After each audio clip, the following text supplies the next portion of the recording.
This is the slow clock of Talmen Hollow. The fog came first. It curled across the hills like soft breath, turning the world to pale gray. Trees stood as shadows, still and gentle. A narrow road twisted through the countryside like a quiet thought, its edges softened by moss and dew. Along this road came a single figure, walking slowly, not from fatigue, but because there was no longer any reason to rush. The traveler had come from the city, a place of clocks and clicks, lights that buzzed through sleepless nights, and screens that never truly dimmed. There, time was always counting, emails sent, deadlines met, meetings begun with the urgency of now. Rest had become a concept, not a reality. Days blurred. Nights echoed with thoughts that refused to quiet. So they left. They packed a small bag, turned off the phone, not just silence, but off, and boarded a train that went further than they needed. When it stopped, they took a bus. When the bus ended at the edge of a village too small to have a name on the map, they walked. They weren't going anywhere in particular, only away.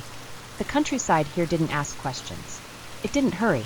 It didn't mind the traveler wandering along the soft earth, boots muffled by moss, air cool with the scent of rain-soaked stone. Birds called occasionally, not sharp, but distant, as if reminding the world they were still there. Everything felt muted, gentle. Even the sky, clouded and low, seemed to whisper rather than shine. The traveler came to a bend in the road where an old wooden sign leaned beneath a tangle of ivy. The letters had worn down with time, but they could still be read. Talmen Hollow. No arrows, no distances, just a name. They paused. Not out of decision, exactly. More like recognition, as though some quiet part of them, deep inside and long ignored, had been waiting for this place to appear. The path beyond the sign curved inward, the trees arching overhead like a cathedral of green and fog. The road narrowed. Stone walls lined the edges now, covered in moss, stacked by hand long ago and left to settle. With each step forward, the world behind the traveler fell away. Eventually, through the shifting mist, rooftops began to emerge. Not sharp or gleaming, but weathered and soft-edged. Chimneys let out thin ribbons of smoke that hung in the still air. Windows flickered with warm, golden light. A bell somewhere in the distance gave a single long note, low and deep, like a breath let out. The traveler stepped into the village. It was small, no more than a cluster of stone houses arranged around a cobbled square. A few shops, a tiny inn with a wooden sign creaking slowly in the breeze. At the center stood a clock tower, tall and ancient, made from pale stone that glowed slightly in the gray light. But the most curious thing, the clock didn't move. Or rather, it barely did. A single hand stood there, still as sculpture. Just as the traveler looked up, it gave a faint tick and shifted forward, not to the next number, but barely enough to be noticed. Then silence again. The traveler watched. Waited. Nothing. From behind, a voice spoke. Slow. Gentle. You just missed it. It only ticks every 5 minutes. The traveler turned to see an older man, perhaps a shopkeeper, standing by a doorway. His hands were tucked into his apron pockets, eyes kind beneath bushy brows. 5 minutes? The traveler asked, voice hushed by the quiet of the place. He nodded. We follow the slow clock here. There was no sarcasm in his tone, no smirk, just the simple truth of a place that had chosen to live differently. A few others passed by in the square. A woman carrying a basket of apples. A child with rain boots 2 sizes too big, watching a snail make its way across a stone. No one hurried. No one seemed late. The traveler felt it in their chest first, something they hadn't known they'd been missing. A looseness. A quiet. A space between thoughts. It didn't feel like they had arrived exactly. More like they had been allowed in. Another tick came from the clock tower. Subtle. Patient. And the traveler took one step further into Talmen Hollow. The traveler wandered deeper into the village, boots gently tapping on stone. Each step seemed to echo a little less, as though even sound softened in this place. There was no main road, just a winding thread of cobblestones that curved and doubled back, weaving past garden gates, ivy-draped fences, and windows with lace curtains. Houses leaned into one another like old friends, stone walls patched with moss, slate roofs dripping with the hush of earlier rain. The mist lingered, not thick, but enough to blur the edges. It seemed to belong here. Not a barrier, but a blanket. The traveler passed by a tiny post office no larger than a garden shed. Inside, a woman sat behind a desk, smiling faintly as she slowly arranged a row of postcards. She didn't look up, but the traveler felt as if she knew someone had passed. Not with alarm, but a kind of awareness, like a cat opening one eye. Further along was a bakery. The door was propped open just enough to let out the smell of something warm and sweet, perhaps cinnamon or clove. An older man sat on a bench outside, slowly enjoying a pastry, crumbs falling onto his lap unnoticed. He looked up as the traveler walked past and gave a small nod, his eyes half-lidded, content. It struck the traveler that no one here was in a hurry. No phones, no ticking watches, no muttered apologies or rushing feet. Every movement, every glance, every word seemed to have space around it. In the center of the square stood the clock tower once again, tall and unmoving but for that single slow hand. The traveler found themselves drawn toward it, head tilted, watching. The stone it was built from seemed older than anything else, flecked with bits of quartz that caught the dim light. Ivy curled up its base, cradling it like time cradling memory. The hand itself was long and black, shaped like a single blade of grass, perfectly still. Then tick. A shift. Barely a breath. One notch forward. The traveler stared for a long moment. A voice came beside them. It won't do more than that. They turned. A woman stood there, hair tied back in a loose braid, holding a canvas bag full of vegetables. She looked to be in her 50s, with soft lines on her face and a gaze that didn't hurry. "We don't follow normal time here," she said gently. "Only the slow clock." The traveler opened their mouth to ask something, but found they didn't know what to say. The woman smiled. "You'll get used to it. Or not. Either way, there's no rush." With that, she walked on, each step unbothered by the passing of anything but air. The traveler sat on a nearby stone bench. The square was quiet, save for a distant bird call and the soft clatter of a teacup being placed on a saucer inside the nearby inn. No cars, no sirens, no background hum, just the subtle rhythm of a place that had exhaled and never quite inhaled again. Children passed by, laughing softly, chasing one another in slow arcs. One paused to pick up a feather from the ground and held it like a treasure. A dog with silver fur trotted past without a leash, tail wagging with the ease of familiarity. It all felt dreamlike, but not foggy, just slow, measured in something other than seconds. A man swept leaves outside a shop, his broom moving in calm arcs. He paused often, not out of fatigue, but to watch them fall. The traveler looked again to the clock tower. Another tick. They couldn't remember how long it had been since the last one.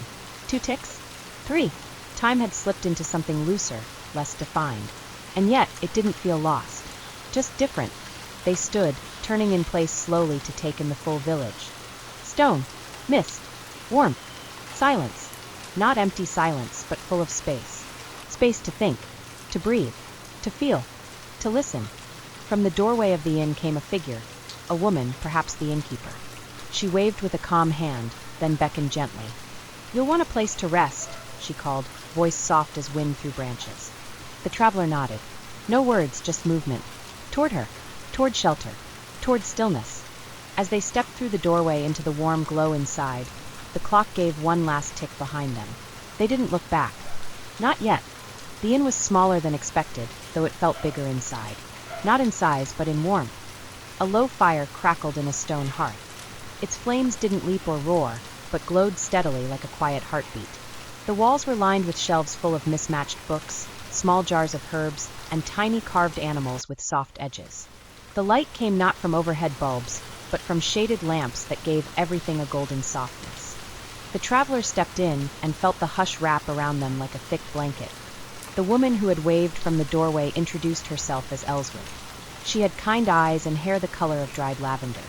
Her voice held pauses between thoughts, comfortably so, as if she expected time to wait for her words to finish arriving. "I keep the inn," she said simply. "You'll find the kettle always ready. And sleep when it wants to find you." She led the traveler upstairs to a small room under the eaves. A bed with a handmade quilt. A window with sheer curtains that shifted gently with the breeze. A small wooden writing desk with a bowl of dried wildflowers. No clock. The travelers set down their bag and sat on the bed. The mattress creaked just slightly, the quilt cool and crisp. Outside the window, the mist moved past like a long-forgotten dream, brushing the hills and rooftops with fingers of gray. They didn't unpack. They didn't need to. Downstairs, Ellsworth had made tea, dark and floral, with a trace of something sweet. They drank it slowly, seated in a worn chair near the fire. Elswith sat in her own chair across from them, knitting a scarf in muted shades of blue and green. No conversation pressed forward. It simply arrived when it felt like it. "You'll sleep well tonight," she said after some time, not looking up from her work. The traveler nodded. And they did. That night, they slept as though sleep had been waiting for them all along. Waiting for the noise to stop, for the light to dim, for the air to cool and quiet. They woke once in the middle of the night, only to hear nothing at all. Not the hum of traffic, not the drone of electronics. Just silence, deep and layered, alive. When morning came, there was no alarm, only the slow brightening of gray into soft gold, and the smell of bread from somewhere below. Days passed, but not in the way days usually do. They stretched like honey, like the long sigh of an instrument left to hum. The traveler wandered without direction, down paths that twisted past gardens full of wild thyme and soft lavender, past low stone fences and quiet fields where cows blinked slowly and birds trilled songs that didn't repeat. There was a small bench beneath a willow tree where they often stopped to sit and simply watch the mist move. It was like watching thought itself drift by, never urgent, never still. Lunch happened when they were hungry. A small bowl of soup, a piece of fruit from a basket left by someone at the inn's door. Sometimes they read, not out of obligation, but because the words felt calm. Other times, they stared out the window, watching raindrops race each other down the glass. Sometimes they simply did nothing at all. And every evening, just as the sun folded itself behind the hills, the clock tower gave a single chime. Low, hollow, ancient. It didn't call attention to itself, it simply marked something soft. The closing of light, the beginning of stillness. The traveler found themselves listening for it, not with expectation, but with welcome. After several days, though it could have been fewer or more, they returned to the fire by the inn's hearth.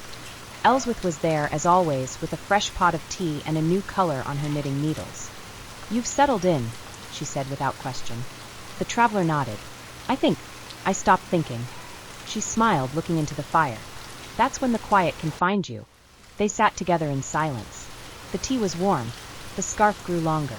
The fire shifted inside. Outside, the clock tower ticked again once into the evening. The traveler didn't check the time. They simply listened, and let the stillness settle even deeper into their bones.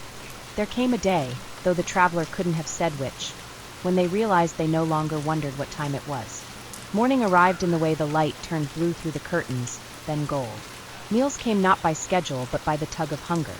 Walks began with a pull in the chest, a feeling that it was time to move, and ended with the weight of stillness returning. Time, it seemed, had stopped asking to be chased. Instead, it waited. One morning, the traveler found themselves wandering toward the clock tower again, their feet moving of their own accord. The mist was thinner that day, curling only at the edges of the road, as though leaving space for thought. By the tower's base stood an old woman, wrapped in a coat made of many patches. Her hair was silver, long and braided down her back. She held a mug in one hand and a long-handled broom in the other, though she wasn't sweeping. She looked up as the traveler approached and smiled. "You've been here a while," she said, voice soft and even. The traveler nodded. "I think I lost track." "That's good," she replied. "We don't measure things here, not in minutes.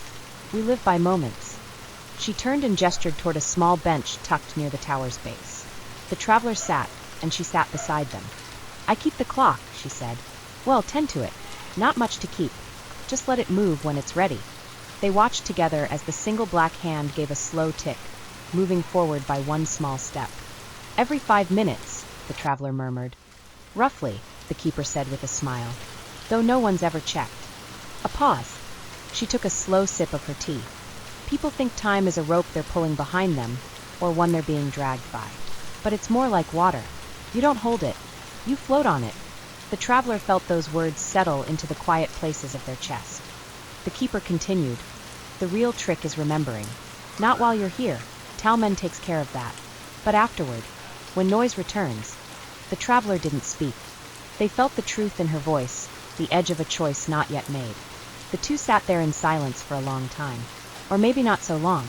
Moments, not minutes. That evening, the traveler wrote in the journal they'd brought. Not a log, not a record, just small details scattered like leaves. The smell of tea in the morning, the way moss feels under bare feet, how stillness doesn't feel like stopping. It feels like breathing again. They closed the book and let it rest beside them, untouched by urgency. The next day, or perhaps the one after that, they knew it was time. There was no summons, no departure time, just a feeling in the chest, a whisper, not a push. They stood in the inn's doorway with their small bag in hand. Ellsworth came to see them off, her hands tucked in her sleeves, a half-smile on her face. "You'll find us again," she said gently, "whether you come back or not." Then, from behind, the sound of careful footsteps on stone. It was the keeper. She held out her hand, and in it a small silver pocket watch, elegant, simple, and when opened, ticking only every 5 minutes. "It won't keep you from rushing," she said. "That part's up to you. But it might remind you, when the world gets loud." The traveler took it, held it gently in their palm. The tick was so soft it felt more like a heartbeat. "Whether you stay or go," she said, "you can carry the slowness with you. But you must choose to carry it." The traveler nodded. No decision was spoken aloud. There was no scene of departure, no clear ending. Only footsteps along the road, returning the way they had once come. At the edge of Talmen Hollow, the traveler paused, turned once to look back. The village was still wrapped in its hush, its slow rhythm and soft breath. The clock tower stood calmly in the center, half covered in ivy, one black hand still. Then tick. The sound was faint, barely more than the closing of a door or the turning of a page. The traveler smiled, and whether they continued down the road or turned back once more, the story doesn't say. What is known is this: they walked slowly, and with time on their side,